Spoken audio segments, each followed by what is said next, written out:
During World War II, people were aware of the existence of Nazi concentration camps, but when British soldiers entered the German concentration camp Bergen-Belsen in April 1945, nothing could have prepared them for the horrific conditions they encountered. The camp imprisoned Jews, Roma, political prisoners, and others persecuted by the Nazi regime.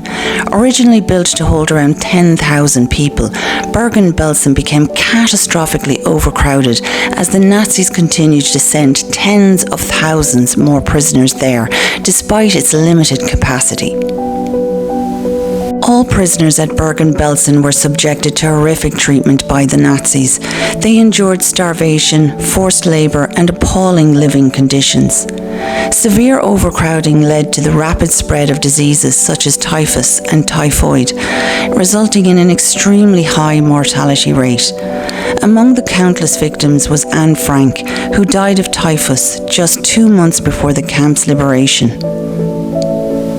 As British and Canadian troops advanced towards Bergen-Belsen, Heinrich Himmler agreed to surrender the camp to the British without resistance. Under the terms of the agreement, most of the SS guards were allowed to leave without obstruction. However, in a final act of malice, the departing SS cut off the camp's main water supply, further worsening the suffering of those still imprisoned inside.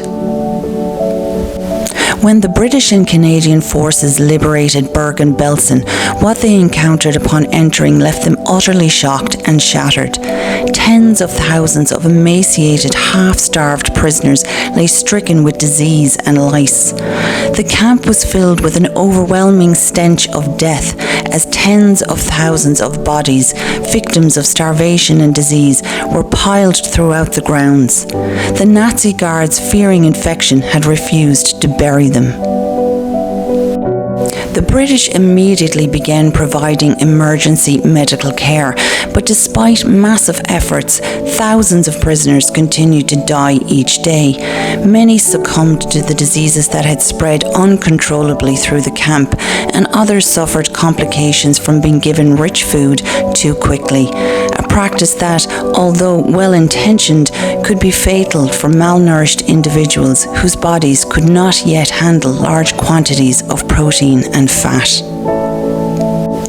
To bring the horrific situation under control, the British established a hospital and gradually introduced a carefully monitored diet for the prisoners, saving countless lives in the process. To combat the diseases that still ran rampant, they buried the dead in mass graves, deloused the survivors, fumigated their clothing, and thoroughly cleaned their emaciated bodies.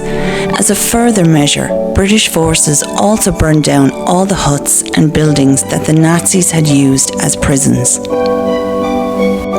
As the British continued their desperate efforts to keep the prisoners alive, an unexpected shipment from the Red Cross arrived, one that was initially met with disbelief and outrage.